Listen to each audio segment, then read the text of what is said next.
Hello दोस्तों, good evening. My self Rahul from Lucknow. Welcome to my YouTube channel. मेरे साथ मेरे मित्र हैं। क्या नाम है आपका? शिखर। और कितने दिन हो गए आज आपको कार चलाते हुए? आज मेरा 13th डे है। कितना कॉन्फिडेंस आ गया आपको? कॉन्फिडेंस अच्छा खासा आ गया है। तो आज 80%। चलो चेक करते हैं, ठीक है। तो दोस्तों 13 डेज हो चुके हैं। लास्ट का 1 घंटा मैं इनकी कार से दूंगा। और वैसे तो ये बहुत अच्छा चलाते, पर आज थोड़ा सा चेक करते हैं क्रॉस क्वेश्चन। तो इनको मैं ले जा रहा हूँ ज़बरदस्त भीड़ में, क्योंकि इस टाइम इतना ट्रैफिक है और जिस चौराहे से मैं निकलवाऊंगा वहाँ पे कार एक बार भी बंद नहीं होनी चाहिए। कार का इंजन बंद नहीं होना चाहिए, यही आपके लिए टास्क है, समझ रहे हो। अब वहाँ पे कार हाफ क्लच पे भी उठेगी, एक्सीलेटर भी लेना पड़ेगा, गाड़ी रोकनी भी पड़ेगी, बढ़ानी भी पड़ेगी।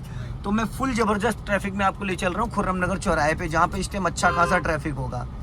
अब आप कैसे कार को कंट्रोल करोगे, या आपको डिसीजन लेना है। बस कोई किसी भी कंडीशन में कार का इंजन बंद नहीं होना चाहिए, ठीक है। हेडलाइट ऑन कर लो,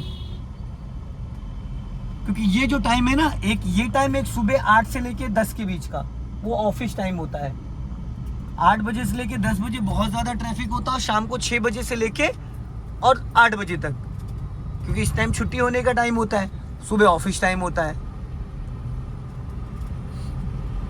अब इस चौराहे से हमें चलना है एकदम स्ट्रेट सीधा, ठीक है, डंडहिया की तरफ।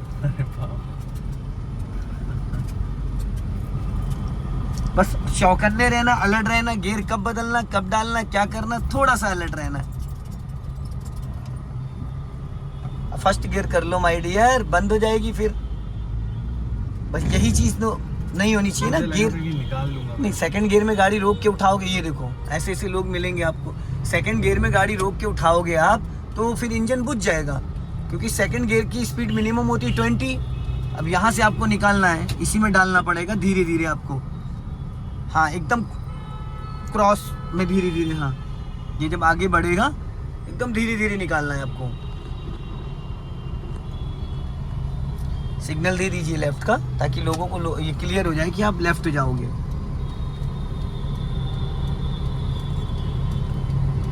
हाफ क्लच पे धीरे धीरे धीरे, चावल चावल गाड़ी जिसे कहते हैं ना, वैसे चलेगी। हाफ क्लच पे भी आपको हल्का सा एक्सीलेटर बना के रखना पड़ेगा। हाफ क्लच पे हल्का सा एक्सीलेटर एक्स्ट्रा लेके चलना पड़ेगा, क्योंकि कार में एसी भी ऑन है। और अगर आपने एक्सीलेटर कम लिया और क्लच ज्यादा छोड़ दिया तो क्या होगा, इंजन बुझ जाएगा, और इंजन बुझना नहीं चाहिए।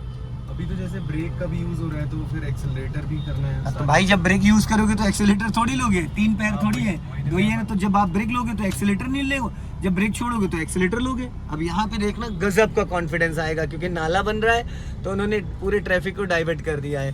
बहुत ध्यान से निकालना है। हाँ चलो, लेफ्ट में देखना पिलर है, ध्यान रखना, हल्का राइट ही दबा के रखना। हाँ, हल्का एक्सीलेटर लेके। हाँ, गुड गुड। अपने लेफ्ट वाला वार चेक किया था? नहीं चेक किया। ये चेक करना चाहिए था, क्योंकि वहां पे जो पिलर रखे हुए थे उसमें आपका पिछला हिस्सा छिल सकता था। वो तो तुक्का लग गया, जो गाड़ी आपकी निकल गई, क्योंकि जब आप टेढ़ी करके गाड़ी निकाले, गाड़ी सीधी सीधी होती तो चांसेस नहीं थे, लेकिन गाड़ी आपने टेढ़ी करके निकाला तो पिछला हिस्सा आपका टकराने के चांसेस थे। और या तो आप इस मिरर को रिकॉल कर रहे होते तो आपको एकदम बारीक पता चल जाता कि आपकी कार से और जो डिवाइडर रखा हुआ था उसमें कितना स्पेस है। वो तो पत्थर था ना, अगर हल्का सी गाड़ी आपकी लगती तो गाड़ी में डेंट आ जाता। अब यहाँ पे देखो, ये सिंगल रोड। सिंगल रोड ऐसे सिटी में लाइट को रखना होता है लो बीम पे, पर आपने रख रखा हाई बीम। ये लो बीम पे, ये है लो बीम, ठीक है। लो बीम आपकी कार से लगभग 20 से 30 मीटर, अप्रॉक्स 50 मीटर मान लो आप, 50 मीटर तक लाइट आपकी जाती है, ठीक। और जब आप हाई बीम पे करते हो तो वो बहुत दूर तक जाती है, फेस पे लगती है। तो सिटी के अंदर हमेशा लो बीम पे रखो और हाईवे पे हाई बीम पे, ठीक है। तो उससे क्या होगा कि आपको जब भी आप कभी भी कार चलाओगे तो सामने वाला आपकी गाड़ी की वजह से चकाचौंध नहीं होगा। आजकल देखो प्रोजेक्टर वाली लाइटें आती है, एलईडी आती है, कितनी खतरनाक लाइट होती है, ऐसा लगता है जैसे कि फेस में, आंखों में घुस रही है ना। तो हाई बीम पे लाइट कब रखते हैं सिटी के अंदर, जब हम पासिंग डिपर देते हैं। 1 से 2 सेकंड के लिए आपने पासिंग डिपर दिया और लाइट फिर लो बीम पे कर ली। जब आप डिपर देते हो तो वो हाई बीम वाला ही पॉइंट ऑन होता है। मैं 1% भी क्लच ब्रेक को यूज नहीं कर रहा हूँ, मैंने अभी तक टच नहीं किया क्लच ब्रेक को। और बस टास्क यही है आपका कि कार एक बार भी बंद ये नहीं होनी चाहिए, इंजन बुझना नहीं चाहिए किसी भी कंडीशन में, चाहे ब्रेक लो चाहे क्लच लो। एक बार तो बुझेगा। नहीं बुझना नहीं चाहिए, फिर देखो फिर इज्जत पे बात आ जाएगी भाई। प्रेशर बढ़ गया है। नहीं प्रेशर बढ़ेगा नहीं, प्रेशर लेके मत चलाओ। अब टेंशन ना लो, बुझ भी गया तो कोई इशू नहीं है, माइंड हाँ ठीक है, बुझ भी गया तो कोई ऐसा नहीं है कि मतलब कोई किसी को ट्रॉफी देनी है कुछ, ऐसा कुछ नहीं है। इज्जत पे आ जाएगी। हाँ, नहीं ऐसा कोई आप टेंशन ना लो, हाइपर मत हो, ठीक है, नहीं तो फिर आप बुझा ही दोगे। हाँ ठीक है, बस मैं ये देखना चाह रहा हूँ कि जो मैंने चीज़ें आपको सिखाई है कहीं पे कुछ छूट तो नहीं गया है, कि आप एकदम जो ट्रैफिक में जाम होता है, जो चावल जिसे कहते हैं ना, जो अमीना बाजार की मार्केट में और चांदनी चौक दिल्ली का हो गया, डंडैया हो गया, भूतनाथ हो गया, इन सब जगह आप चलाने के लायक हैं या नहीं है, बस वो चीज़ देखिए। अभी सीखना तो आपको ज़िंदगी भर तक है, समझ रहे हैं, क्योंकि ये एक ऐसी चीज़ है ना कि इसमें कोई परफेक्ट नहीं हो पाता है, अच्छा चालक बन सकता है। और गियर को थोड़ा और लाइट पकड़ा करिए। हाँ, गियर को टाइट पकड़ने से कोई गियर फटाफट नहीं लगता है, गियर को जितना हल्के हाथों से पकड़ोगे उतने में वो लेफ्ट और राइट जो उसका डायरेक्शन है ना, लेफ्ट पुश करना राइट पुश करना, वो चीज़ हो जाएगी। और जब आप टाइट कर लेते हो तो गियर अपनी लगाना है आपको, फर्स्ट जा रहा है थर्ड की डायरेक्शन में, लगाना है थर्ड, आपने इतना टाइट कर लिया कि 5th की डायरेक्शन में जा रहा है।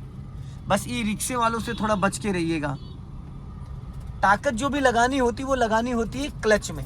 एक कार के अंदर क्लच ऐसी चीज़ है जिसमें आपको पूरा बल लगाना होता है ना, क्योंकि किसी का क्लच लूज होता है, किसी का क्लच टाइट होता है। जैसे मेरी गाड़ी में डबल क्लच है, तो यहाँ पे क्लच में अगर आप हल्का क्लच दबाओगे तो आपका क्लच ही नहीं दबेगा, और क्लच बगैर 50% पे भी गियर लग जाता है, क्लच पूरा नहीं दबाओगे तो भी गियर लग जाता है। लेकिन एक टाइम ऐसा आएगा कि चलती कार में आपका गियर अपने आप न्यूट्रल हो जाएगा, क्योंकि गियर कट चुका होगा आपका। जब आप पूरा क्लच दबाओगे नहीं, इंजन और गियर का कनेक्शन पूरी तरीके से हटेगा नहीं, तो क्या होगा, गियर कट जाएगा, और जब गियर कट जाएगा तो फिर धीरे धीरे वो दिक्कत करने लगेगा। तो मेरा मानना ये कि अगर आप फुल क्लच यूज करते हो तो आपकी क्लच प्लेटें बहुत लंबे टाइम तक चलती हैं। और एक चीज़ और, माइलेज बहुत अच्छा देगी गाड़ी, ठीक है, गियर बॉक्स बहुत स्मूथ रहेगा। सारी दिक्कतें क्लच से स्टार्ट होती है और क्लच पे ही खत्म है। और क्लच हमेशा दबाना पंजे वाले पॉइंट से, अंगूठा होना कंपलसरी।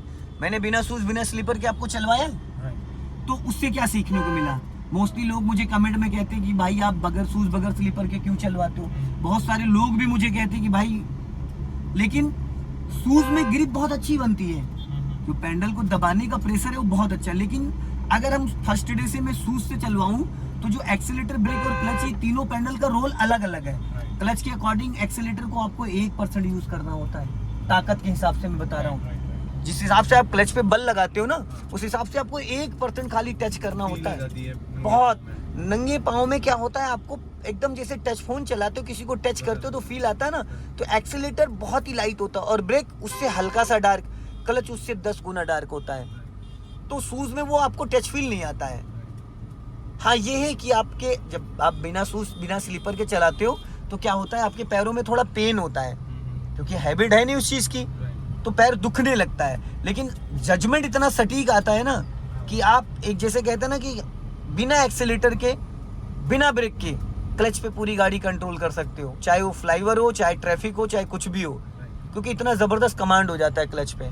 और क्लच यहीं से सीधा चलना है।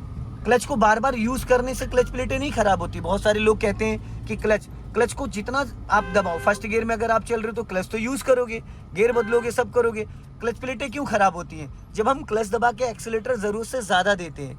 जैसे फर्स्ट गियर में अगर हमने गाड़ी को रोक दिया, जैसे अभी आपने सेकंड गियर से फर्स्ट किया, अब अगर आप हल्का सा एक्सीलेटर लोगे तो कोई क्लच प्लेटें नहीं खराब होंगी।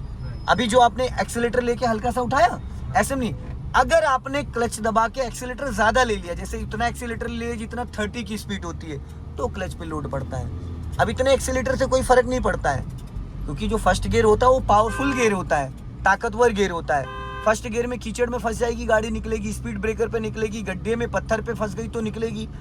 तो फर्स्ट गियर में हम बार बार क्लच यूज़ कर रहे हैं, सेकंड गियर में बार बार, अगर मान लो सपोज अभी वहाँ ट्रैफिक था चौराहे पे, तो अगर जाम और लगा होता 500 मीटर तक, तो आप बार बार क्लच यूज़ करते, क्लच लेके ब्रेक लेते, फिर क्लच को रिलीज, ब्रेक को रिलीज करते, क्लच छोड़ते, गाड़ी बढ़ती, फिर क्लच दबा के पूरा ब्रेक लेते। दिक्कत वहां आती है जहां पे हम क्लच कम यूज करें, ब्रेक ज्यादा यूज करें। बहुत सारे लोग नए होते वो क्या करते हैं, क्लच आधा दबाते हैं और ब्रेक पूरा दबा देते हैं, तब भी गाड़ी रुक जाएगी आपकी। पर क्या होगा, वो इंजन 50% आपका एक्टिव है, 50 आपने जबरदस्ती रोक रखा। एक होता है कि पूरा क्लच दबा लिया, हल्का सा ब्रेक ले लिया, गाड़ी खड़ी है। अगर आप ब्रेक छोड़ भी दोगे तो गाड़ी आगे नहीं बढ़ेगी जब तक आप 20 से 30% क्लच नहीं छोड़ोगे। एक होता है आपने 50% क्लच दबाया और पूरा ब्रेक लगा दिया, गाड़ी खड़ी हो गई। जैसे ही आप ब्रेक छोड़ोगे गाड़ी वापस गियर में एक्टिव है, वो चल देगी, क्लच छोड़ने की जरूरत नहीं पड़ेगी। उतने क्लच पे आपकी गाड़ी एक्टिव है, तो वहाँ इंजन पे लोड पड़ता है, इंजन हीट करता है। ऐसी कंडीशन में क्लच, क्योंकि देखो आपने 50% क्लच दबाया, ब्रेक मार दिया पूरा, अब एक तरफ इंजन अपना काम कर रहा है, इंजन एक्टिव है, वो बढ़ने के लिए रेडी है, आप जबरदस्ती रोक रहे हो, ऐसे में क्लच खराब होता है। और या फिर आपने क्लच दबा के एक्सीलेटर देना स्टार्ट कर दिया, क्लच दबा रखा और क्लच कम छोड़ रहे हो, एक्सीलेटर ज्यादा ले रहे हो। बहुत सारे लोग देखो, मैं देखता हूँ फर्स्ट गियर या सेकंड, गाड़ी खड़ी, सेकंड गियर में गाड़ी रोकी, सेकंड में उठा दिया, अब एक्सीलेटर इतना ज्यादा दे रहे कि इंजन हूं कर रहा है, अक्सर आवाज आती है, तो उससे क्लच प्लेटें खराब होती हैं। बहुत सारे लोग कहते हैं कि नहीं, क्लच यूज करने से सीधा चलना, क्लच यूज करने से क्लच कभी नहीं खराब होता है। First and second gear and reverse gear में क्लच का ज्यादा यूज होता है, तो आपका फुल टाइम जो पैर है वो क्लच पे रहना चाहिए। Third and fourth fifth gear में क्लच का कम यूज होता है, तो आपका फुल टाइम जो क्लच है वो डेड पेडल पे रहना चाहिए, क्योंकि वहां पे जब गियर बदलना तभी आपको क्लच पे पैर ले जाना है, नहीं तो क्लच का कोई रोल ही नहीं है रोल, कोई रोल नहीं है। अब हमें यहाँ से लेफ्ट चलना है, बस जो आपका टास्क था वो कंप्लीट हो गया, ठीक है। अब तो ट्रैफिक इतना ज्यादा नहीं है, जो ट्रैफिक था वही था, क्योंकि वो रहीम नगर चौराहे तक ही सिंगल रोड था, अभी तो ये डिवाइडर रोड आ गया है, ठीक है ना। बट बस ये मैं देखना चाह रहा था कि बाय द वे आप किसी जाम में फंस जाओ जहाँ पे 500 मीटर तक जाम लगा हो और गाड़ी बढ़ रही हो एक एक कदम, मतलब एक एक फीट बढ़ रही हो, 1 फीट बढ़ना, 1 फीट रोकना, 1 फीट बढ़ना, तो कार का इंजन क्या बंद तो नहीं होगा। अभी यहाँ से आप लेफ्ट ले लेना, ठीक है, कि ऐसा तो नहीं कि कार का इंजन बंद हो जाए, तो वो चीज़ क्लियर हो गई स्लो करके, हाँ वो चीज़ क्लियर हो गई, अब आपसे कार का इंजन बंद नहीं होगा। तो फाइनली आप अपनी कार चला सकते हैं, और दुआओं में याद रखिएगा, मुस्कुराइए, आप लखनऊ में हैं। दोस्तों वीडियो पसंद आए लाइक करें, शेयर करें, कमेंट करें। जय हिंद, वंदे मातरम।